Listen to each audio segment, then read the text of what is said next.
Hello friends, welcome to PDF for Exams YouTube channel. I hope you all are doing well. What you see on your screen, I hope you can see a world map. So this would be our today's topic of discussion. Don't worry, we're not going to discuss about geography or its location and maps, nothing. But as you know, the entire world is suffering from corona, and along with that, we are going through an economic crisis, and climatic crisis is nothing new. So in this video, we will be discussing about the adverse effect of this pandemic, corona, economic crisis and climatic crisis, and the main topic that we are going to discuss today would be the solution for these. That means after the end of pandemic, what would be the possible solution to cope up with economic crisis as well as the climatic crisis. We'll first start with economic crisis, what it is and what are its adverse effect, then moving to climatic crisis, and then finally we'll come to solution of it. Okay, so starting with economic crisis. So as it is stated that it is the worst economic downturn since the Great Depression. That means when there was a Great Depression in the world, and during that time there was economic crisis, and after that this corona pandemic is going through economic crisis, which is worse than that Great Depression also. If we see few graphs, you can see the graph over here. During global crisis or global financial crisis in 2019, the fall of the GDP was 1%. Mere 1% was the downfall of global economic GDP. But in case of this great lockdown during corona pandemic, it is 3%. That means the depression of GDP or economy of the world is 3%, and that is 2% more than the global financial crisis. So you can know, or you can think how great economic crisis it is. When we had this financial crisis in 2009, it was called great financial crisis, but this crisis is greater than the one which we had in 2009. Now, as we can see, according to this World Economic Outlook report, it says that the cumulative loss to GDP, global GDP, over 2020 and 2021 from the pandemic could be around $9 trillion. So this could be the loss to global GDP in 2020 and 2021 due to this corona pandemic and great lockdown.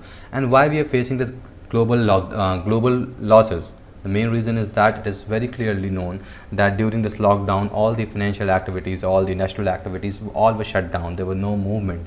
So because of that, there was no trade and business, and because of this no trade and business, finally there is loss to GDPs globally. It is not loss of GDP of any particular country, but globally this loss is there. Okay, so you might have heard about many statements that whenever this global pandemic will revoke or whenever it will end, we'll get back 15 or 10 years back where we are. That means the loss of 1 year would take us back to 10 to 15 years. Now, what are the effects of economic crisis? So the effects are very clearly known and understood that there would be unemployment.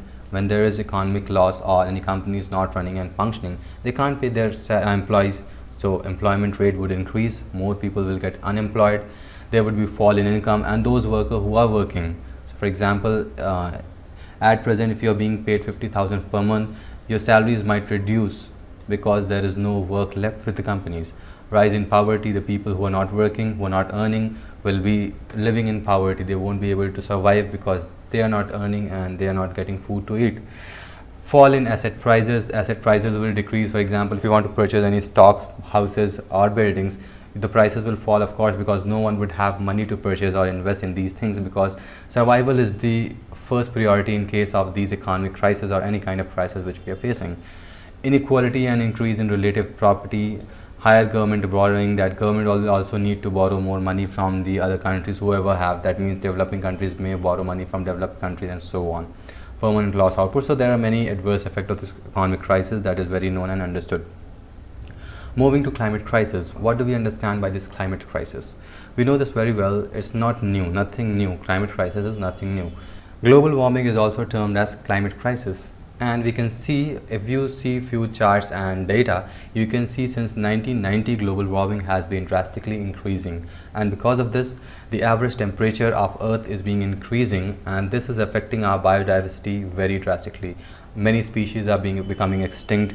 We can see forests are being cut, and we are also not getting fresh air to breathe because of pollution emitted by various industries, vehicle and so on. And for controlling this climate crisis, even sustainable development has been used. There are few development goals which are given by the United Nations so that we could control this climate crisis. And the climate crisis is so adversely affected that many countries have announced climate emergency. If you remember, all the European Union countries, Britain, UK, all these countries have already announced climate emergency. That means the world is facing climate emergency and we need to cope up with and reduce the emission of carbon. There were many treaties signed, for example, Kyoto Protocol, Paris Agreement. So many kind of agreements were also made so that we could cope up with climate and save our earth from getting destructed. What is the solution? So my friends, this is the main topic of discussion of today. This is green and just economic recovery. So as we know, soon after this pandemic ends, all the countries will pump monies into economies to bring the economies back on track.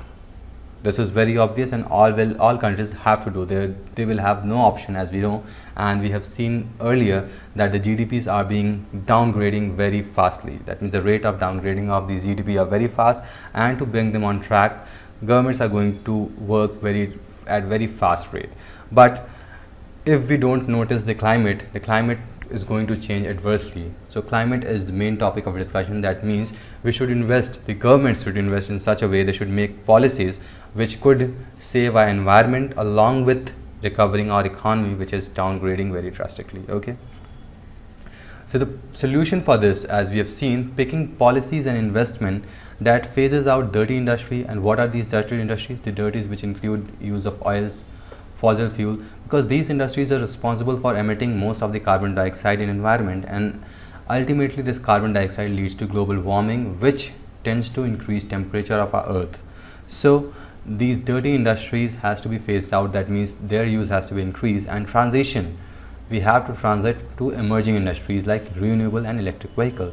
So there should be a transition. For example, at current, if we are dependent on oil and other fossil fuel industries, or which industries are dependent on these kind of fuels, we should give a transition or move to a transitory phase and move to the emerging industries like renewable energy, for example, solar energy, wind energy.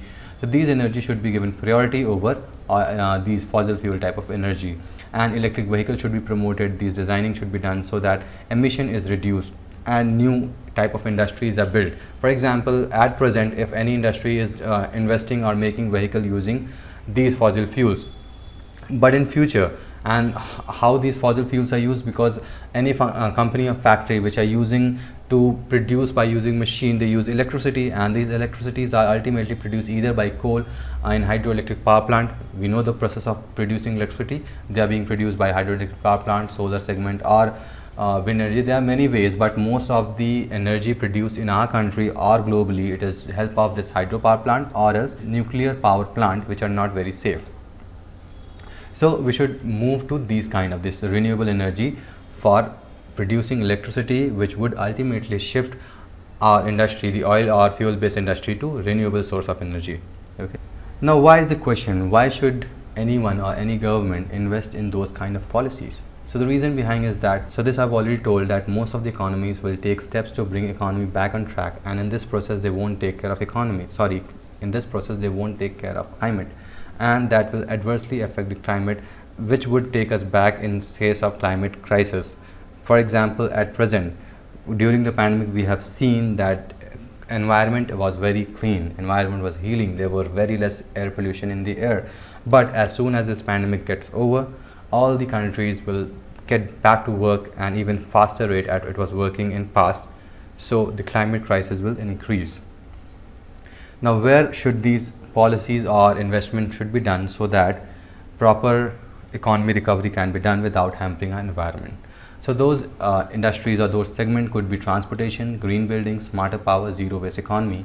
We'll see them individually, what are they and how will they help our economy to recover, along with maintaining an environment and creating new job. We have to see all these segments together. That means we should not hamper our environment, new jobs should be created, and economy should be recovered. So starting with transportation. So how investment in transportation would help to create new jobs, save our climate, and along with that recover our economy also. So as we know, the government should invest and make such policies that people should shift to bicycling In this way, if people shift to bicycle, if not, I'm not saying that everywhere they should start cycling, but wherever possible, for example, if you have to go a few kilometers or 1 to 2 to 3 kilometers, then you should use your bicycle. In that way you can improve your health. The person whoever is riding the cycle can improve their health, can save the environment, will emit less pollutant like carbon dioxide, carbon monoxide. Or else the other option would be electric vehicles. You might have heard about this electric vehicles. These vehicles use electricity to run, and which won't emit any kind of pollutant air into the environment.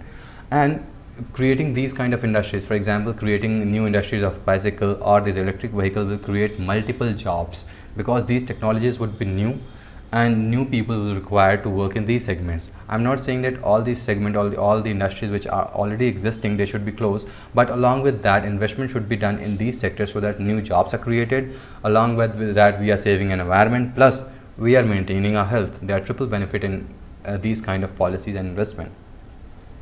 Next is green building. Don't understand, green building doesn't mean the building which is green in color or many plants are planted inside or outside that house. Green building means a building or a house which is being made in which during daytime or even during night time we use minimum use of power.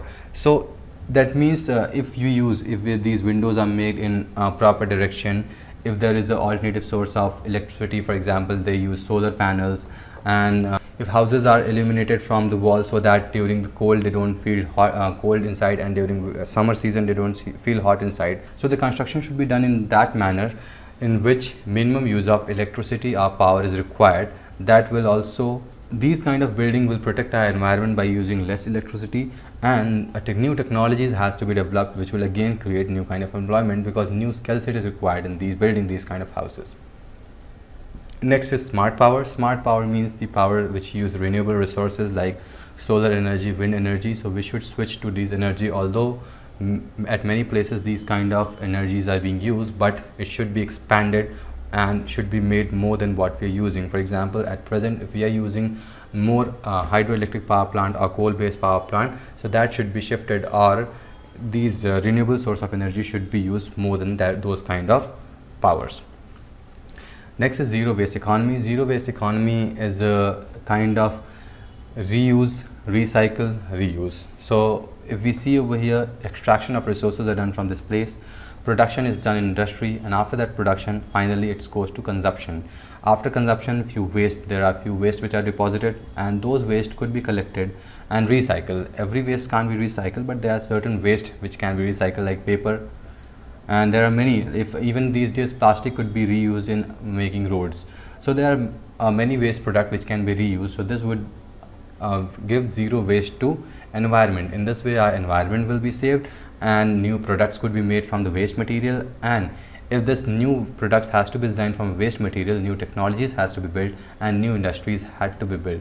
So in this way we are again doing triple work. We are saving an environment, we are giving new jobs to people as new industries would be built, and we are not emitting any kind of waste material. So this is zero waste economy. And what would be benefit?